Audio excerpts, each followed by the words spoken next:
It was a cold and rainy night in a small town in the United States. The streets dark and nearly deserted, save for the occasional car passing by. The relentless rain splattered against the windshield, obscuring the view, as William Carter drove his car through the slick roads. He was a man of wealth and status, the kind of man who was always in a hurry, always working, always striving for more. He had no time for distractions, no patience for the trivialities of life. His thoughts were fixed on the day's meetings, the deals he had closed, and the work that still awaited him. The rain was coming down harder now, and the traffic light in front of him seemed to take forever to change. Frustrated, William drummed his fingers on the steering wheel, cursing under his breath. But just as he was about to give in to the irritation, something unusual caught his eye. At the corner of the street, he noticed a young woman standing alone in the downpour, her figure swaying slightly as if she could barely stay upright. She was holding something close to her chest, her hair soaked, and her clothes clinging to her body. William squinted, trying to make sense of the scene, and then he realized something that made his heart race. It wasn't something she was holding, it was someone. In her arms were two babies, twins. William felt a jolt of concern, something foreign to him. Without even thinking, he pushed the door open and rushed toward her, his expensive suit quickly soaked through by the pouring rain. "Ma'am, are you okay?" he asked, his voice filled with genuine concern. The harshness of his usual demeanor softened for just a moment. The woman, visibly exhausted and shaking, looked at him with tears streaming down her face, her eyes filled with desperation. She didn't seem able to speak at first, but when she did, her voice was barely a whisper, barely audible above the sound of the rain. "Please, help me," she whispered, her voice cracking with fear. William's heart clenched as he looked at her, his mind racing. He wasn't accustomed to these kinds of moments. He didn't know how to help, didn't know what to say, but instinct took over. He gently placed his hand on her shoulder, trying to steady her as he looked down at the babies. They were both silent, their tiny faces pale and lifeless looking, wrapped in thin blankets that didn't seem enough to shield them from the cold. "Come on, let's get you out of this rain," William said, his voice firm yet gentle. "I'll take you somewhere safe." He wasn't sure what he was doing, but it felt like the right thing to do. He helped the woman to his car, guiding her carefully, making sure she didn't stumble. She clung to him for support, her breath shallow and erratic, as if she couldn't believe what was happening. Once she was inside, William climbed into the driver's seat, his hands gripping the steering wheel tightly, trying to stay calm as the rain continued to hammer down on the roof of the car. The woman was still crying, her sobs shaking her body. William glanced at her, unsure of how to comfort her, unsure of what had led to this situation. She hadn't spoken much, but her distress was clear. He needed to know more. He needed to understand what was happening. "What happened? Who did this to you?" William asked, his voice soft but insistent. The woman looked at him, her eyes bloodshot from crying, her hands trembling as she wiped her face. "That they wanted to take my babies away from me," she said, her voice breaking. "They said I wasn't capable of taking care of them, but they're mine. They're my children. I can't let them take them." The words hit William like a slap. He wasn't sure what to say. He had never been in a situation like this, never dealt with something so raw, so vulnerable. But as he looked at the woman's face, her fear and determination shining through, he realized something. He couldn't just turn away. He couldn't leave her to face whatever she was running from alone. "Who wanted to take your children?" William asked, his mind racing. He glanced at the babies in the back seat, feeling a sense of protectiveness for them, despite how little he knew about the situation.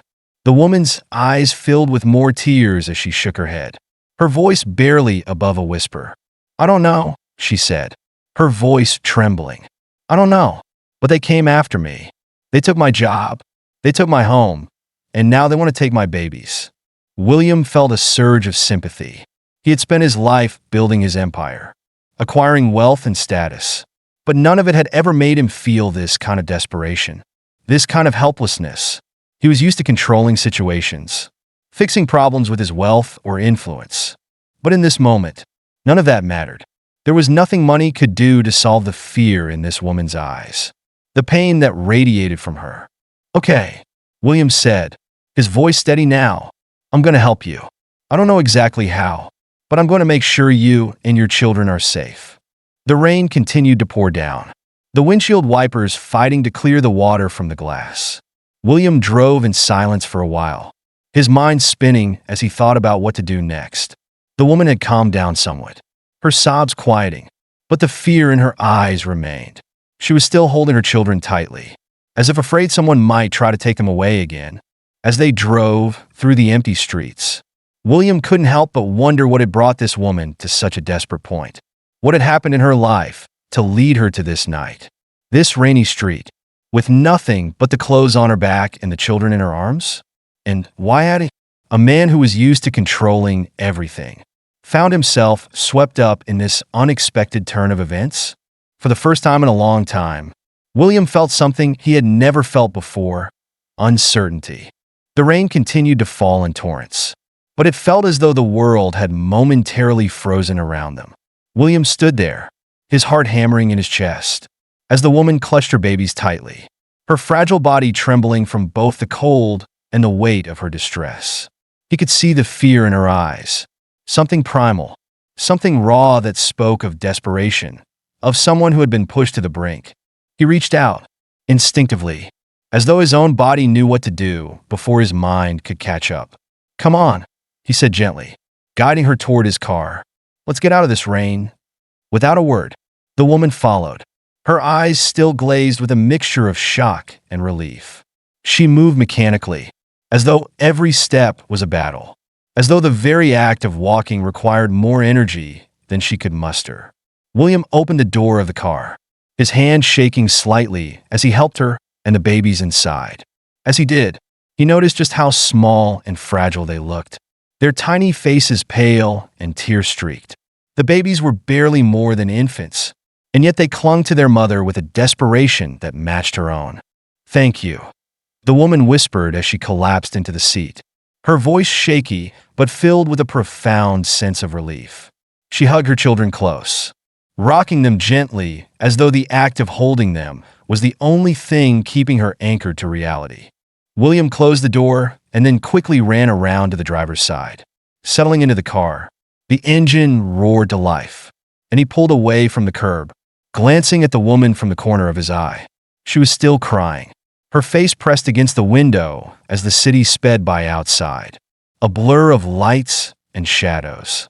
The car's interior was warm, the heater blasting air, but it couldn't touch the chill that seemed to seep into the bones of the woman sitting beside him.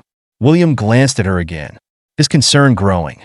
She was clearly distraught, but her exhaustion, her utter collapse, spoke volumes. "What happened?" he asked softly, his voice tentative, unsure if she was ready to answer.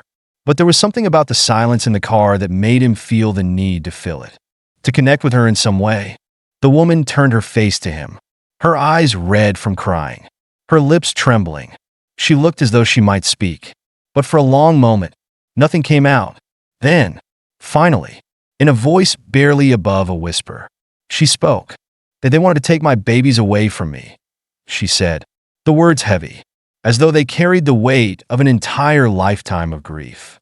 "They said I wasn't capable of taking care of them, that I was unfit, that I didn't deserve them." William's grip tightened on the steering wheel, his pulse quickening with an unfamiliar sense of anger. The notion of anyone trying to take a child away from their mother, especially someone who seemed as fragile and vulnerable as this woman, was enough to stir something deep inside him. But he remained silent, letting her speak. "Who said that?" he asked quietly, trying to keep his voice steady despite the surge of emotions welling up inside him. My ex-husband," the woman replied, her voice breaking as the words came out. "He's been fighting for custody, telling them I can't provide for them, telling them I'm not stable, that I'm not good enough." William could feel the rage building inside him, the injustice of it all, the cruelty of a man who would take children away from their mother without considering the love and devotion she had for them. It was a story he had heard before, but hearing it up close, seeing the pain in this woman's eyes, it made it real in a way he couldn't ignore. "You are good enough," he said, his voice firm, though he wasn't entirely sure where the words came from. "You're their mother. That's all that matters. The woman didn't respond immediately. She just kept her eyes closed, her face contorted in pain, as though trying to block out the world. The car cruised through the rain-soaked streets, the wipers swiping back and forth in a steady rhythm, while the tension in the air seemed to thicken with every passing moment. Finally, she spoke again, this time her voice quieter, almost resigned. I don't know what to do anymore. I just want to keep them safe. I don't care about anything else, just them. William glanced at her, feeling a strange pull, something deep and inexplicable that stirred within him. He had been so accustomed to living in the world of business deals and cold, calculated decisions. But this was different. It was raw, unfiltered, human, and somehow, in this moment, it made him realize just how detached he had been from the world around him, how much he had insulated himself from the messiness of life, the real struggles, the real emotions. As he turned down a side street, away from the main road, he tried to think of something to say, but the words never came. Instead, he simply drove, the sound of the rain pounding on the roof filling the silence. The woman's sobs had quieted, though her breathing was still shallow, her body trembling. He glanced in the rearview mirror, seeing the faint outlines of the babies, still tightly held by their mother.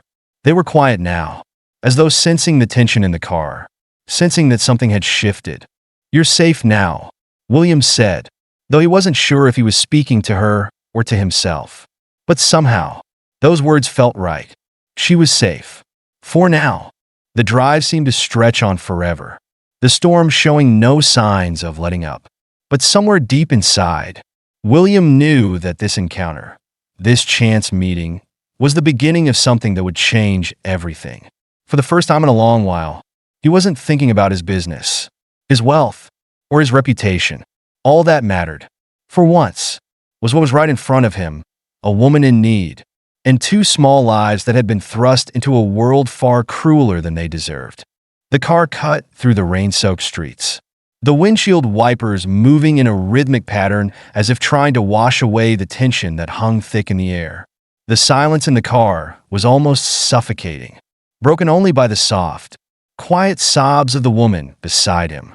William, usually so composed and in control, found himself at a loss for words. He didn't know what to say to her. What could he say?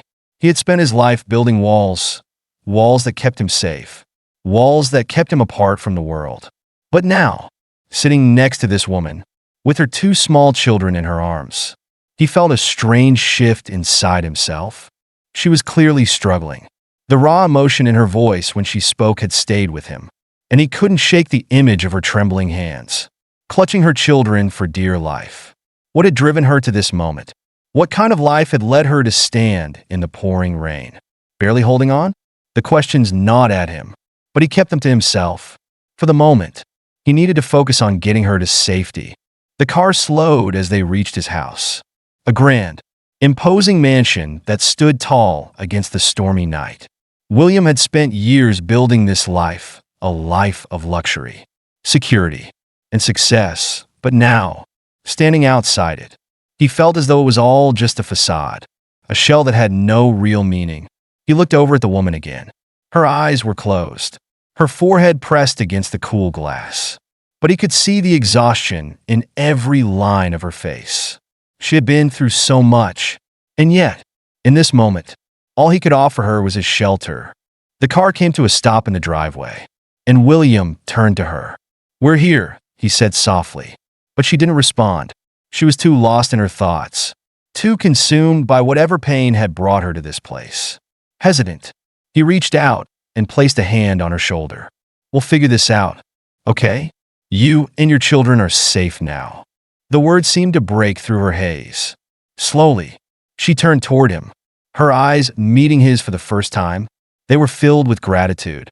Yes, but also with something else, something that spoke of a kind of resilience, a strength that was barely hidden beneath the surface. She nodded, though her voice still trembled when she spoke. "Thank you for helping us. I don't know what I would have done if you hadn't stopped." William didn't know how to respond. He simply nodded, feeling a lump form in his throat. Helping her had been the right thing to do, but it had also opened something in him, a vulnerability he wasn't used to, a feeling he didn't want to face. He had always been the one in control, the one who called the shots, the one who had everything together. But in this moment, as he looked at this woman and her children, he realized that maybe there was more to life than success and wealth. Maybe, just maybe, it was the connections we make with others, the moments of kindness and understanding that truly mattered. "Come inside," he said finally, his voice quieter now. "You and your children need rest." She hesitated for a moment, but then nodded. Together, they climbed out of the car, and William helped her into the house. The warmth inside was a stark contrast to the cold night outside, but it didn't seem to ease the tension in the air. He led her to the guest room, where she could rest for the night. Her children, exhausted from the ordeal, were already asleep in her arms. William stood in the doorway, watching her for a moment, unsure of what to do next. His life, the life he had built so carefully, now seemed so small in comparison to the quiet, tender scene in front of him. He realized, for the first time, that the success he had chased for so long had come at a cost that had left him feeling empty, disconnected from the world around him. "I'll be right outside if you need anything," he said, his voice soft. She looked up at him, her eyes filled with gratitude once again. "Thank you," she whispered, the weight of her exhaustion still clear in her features. "I don't know how to repay you." William shook his head, a faint smile playing at the corner of his lips. "You don't need to repay me. You've already done more than you know." As he closed the door behind him, he felt something shift deep within. For the first time in a long while, he felt as though he had done something that truly mattered. The house that had once felt like a fortress now seemed empty in a new way, empty of the loneliness he had carried with him for so long. The rain outside continued to fall, but inside, the world seemed a little warmer, a little more connected. William Carter didn't have all the answers, and he didn't know what the future held. But in that moment, he understood something far more important than wealth or success. It was the simple act of helping another person that made the difference. And that was something he could hold on to. The storm outside raged on, but for the first time in years, William felt a sense of peace.